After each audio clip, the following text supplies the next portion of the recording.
아침에 나로 주의 인자한 말씀을 듣게 하소서.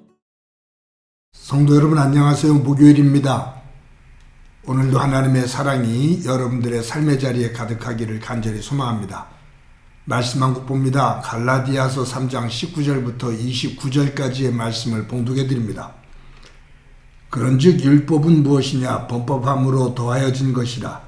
천사들을 통하여 한 중보자의 손으로 베푸신 것인데 약속하신 자손이 오시기까지 있을 것이라. 그 중보자는 한편만 위한 자가 아니나 하나님은 한 분이시니라. 그러면 율법이 하나님의 약속들과 반대되는 것이냐? 결코 그럴 수 없느니라. 만일 능히 살게 하는 율법을 주셨더라면 의가 반드시 율법으로 말미암았으리라. 그러나 성경이 모든 것을 죄 아래 가두었으니 이는 예수 그리스도를 믿음으로 말미암은 약속을 믿는 자에게 주려 함이라. 믿음이 오기 전에 우리는 율법 아래 매인 바 되고 계시될 믿음의 때까지 갇혔느니라. 이같이 율법이 우리를 그리스도께로 인도하는 초등교사가 되어 우리로 하여금 믿음으로 말미암아 의롭다함을 얻게 하려 함이라. 믿음이 온 후로는 우리가 초등교사 아래 있지 아니하도다.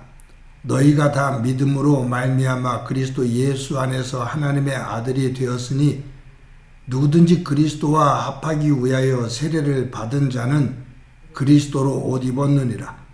너희는 유대인이나 헬라인이나 종이나 자유인이나 남자나 여자나 다 그리스도 예수 안에서 하나이니라. 너희가 그리스도의 것이면 곧 아브라함의 자손이요 약속대로 유업을 이을 자니라. 아멘. 영어권 나라에 가서 주소를 가지고 그 어느 목적지를 찾아갈 때 스트리트라는 그러한 거리 주소와 에비뉴라는 주소명이 있습니다. 이 스트리트는 동서로 나 있는 도로에 붙인 거고요. 에비뉴 이것은 남북으로 나 있는 도로를 중심으로 해서 그 길을 중심으로 해서 붙여진 그러한 이름입니다. 그래서 이 스트리트라는 동서로 되어 있는 도로, 에비뉴 남북으로 되어져 있는 도로라는 이것만 알고라도 주소를 찾아가면 좀 쉽게 찾아갈 수가 있죠. 우리와 다른 나라, 다른 문화권, 다른 제도에 있는 그러한 나라들, 거기에 가서 아주 작은 상식적인 것 몇 가지만 알아도 거기서 생활하는데 매우 유익한 그러한 것을 얻을 수가 있습니다. 또 그 상식적인 것을 모르면 헤매게 되죠. 이것은 신앙생활을 하는데도 마찬가지입니다. 교회 안에 들어오면 세상에서 살다가 듣지 못했던 단어들이 있어요. 교회 다니는 사람들은 아주 익숙하게 사용하는 단어들인데 교회에 처음 온 사람들은 그 단어가 다른 나라 같은 다른 나라 언어처럼 느껴질 때가 있어요. 왜냐하면 그 단어의 의미를 제대로 알지 못하기 때문이죠.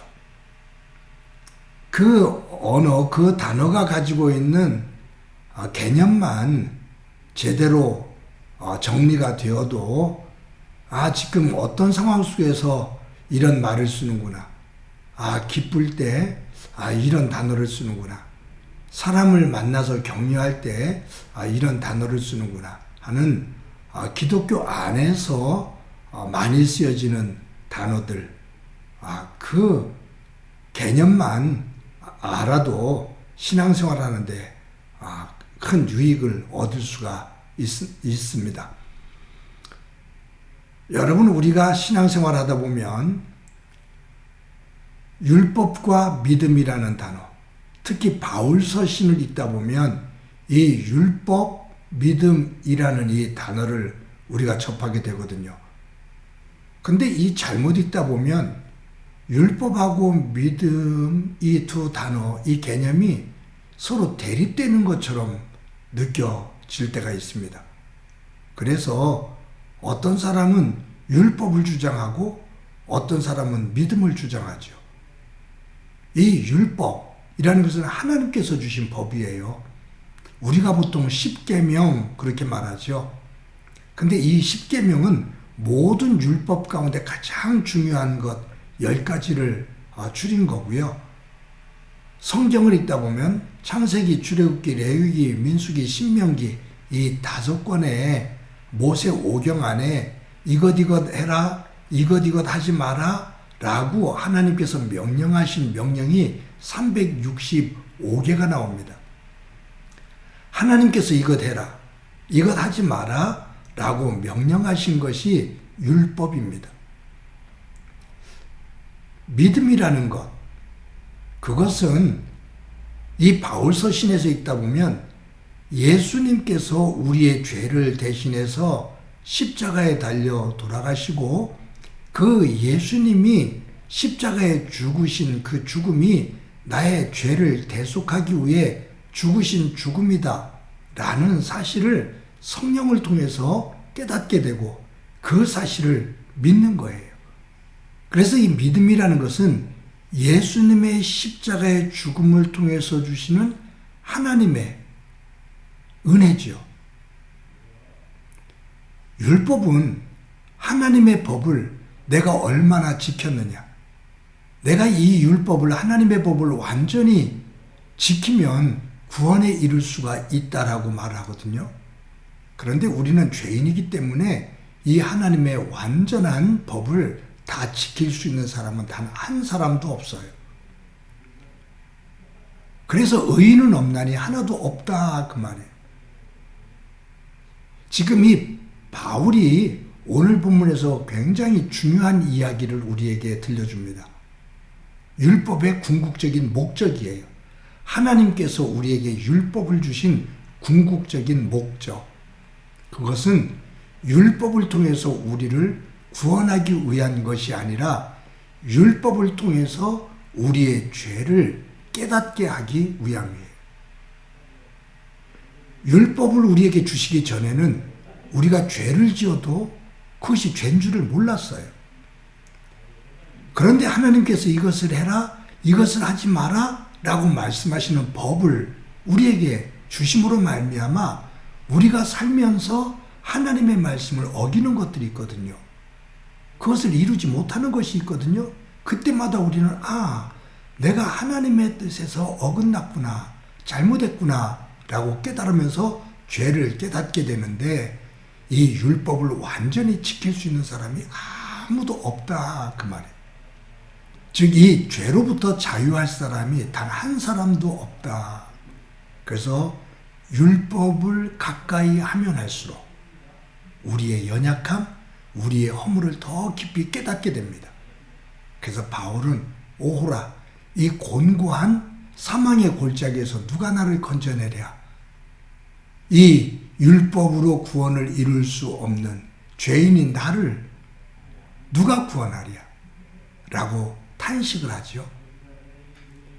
그 죄를 죄로 깨닫고 하나님 앞에 엎드리는 우리를 하나님께서 구원하시기 위해서 그 죄를 대속해서 예수님께서 십자가에 달려 죽으시고 그 십자가의 보혈로 우리가 죄를 깨끗하게 씻김을 받고 용서를 받는 거죠. 그것이 은혜다 그 말이에요. 즉 하나님께서 우리에게 주시는 구원은 내가 하나님께서 예수 그리스도를 통해서 우리에게 주시는 그 은혜, 그 은혜를 믿는 그 순간, 그 은혜를 믿을 때 우리가 구원의 자리에 이를 수가 있다라는 말이죠.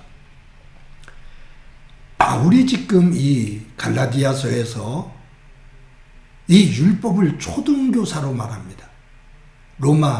고대 로마 사회 속에서 아이들이 태어나서 자유 성인이 될 때까지, 성인 의식을 할 때까지 아이들을 집에서 기르는 가정교사들이 있었거든요. 이 율법은 그와 같은 역할을 한다. 예수 그리스도의 십자가 은혜, 그 은혜를 깨달을 때까지 우리를 인도하는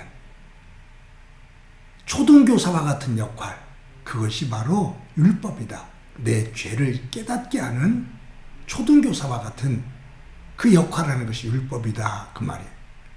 근데 지금 갈라디아서를 바울이 쓰고 있는데, 갈라디아 교회 안에 이 율법을 지켜야만이 구원을 받을 수 있다라고 주장하는 사람들, 또 이 율법 안에서 서로를 구분해요.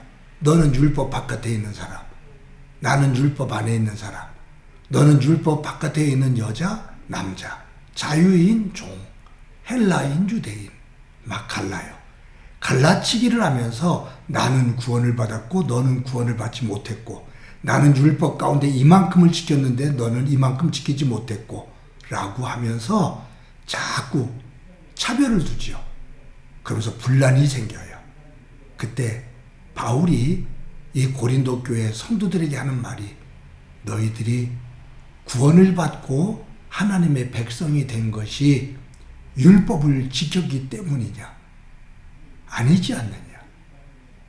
그 율법 아래서 죄를 깨닫고 탄식을 할 때 하나님께서 예수님을 통해서 우리의 그 죄를 대속하기 위해 당신의 아들 예수님을 십자가에 죽이심으로 말미암아 그 핏값으로 우리가 하나님의 자녀가 되어지도록 그 생명의 길을 열어주셨다. 은혜의 길을 열어주셨다. 이 믿음, 이 은혜로 구원을 받았는데 왜 너희들 자꾸 너희들의 공로, 너희들의 의의를 내세우고 차별을 하려고 하느냐? 다른 사람을 정죄하느냐? 라고 말하는 거예요. 사랑하는 성도 여러분, 우리가 예수님 안에서 하나님의 백성이 된 것, 그것은 전적인 하나님의 은혜입니다.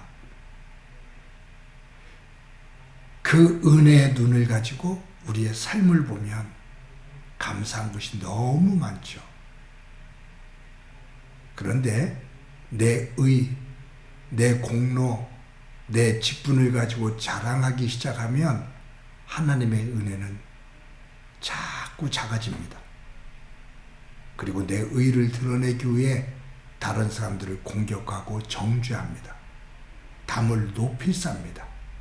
내가 잘난 것 같지만 결국 가장 큰 죄인으로 드러나게 됩니다. 사랑하는 성도 여러분, 오늘도 하루를 살아갈 때 내 의, 내 공로, 그것이 아니라 하나님의 은혜, 나와 같이 연약하고 부족한 사람을 끝까지 품어주시고 인도해 주시는, 용서해 주시는 하나님의 은혜, 그 은혜를 깨닫고 그 은혜를 가지고 나를 보고 내 삶의 자리를 보며 하나님 앞에 감사하며 살아가는 소중한 날이 되기를 소망합니다. 한번 기도합니다. 하나님 감사합니다. 오늘도 하루를 살아갈 때 우리의 죄책감에만 빠져있지 않게 하시고 또 어느 순간에는 우리의 의의를 드러내며 자랑하며 교만한 자리에 서지 않게 하옵소서. 예수님의 십자가의 보혈로 우리를 구원하신 하나님의 사랑과 은혜의 세계를 보게 하시고 하나님 주시는 은혜를 가지고 나를 보고 내 삶의 자리를 보며 하나님께 영광된 백성으로 서는 날 되게 하옵소서. 예수님의 이름으로 기도드립니다. 아멘.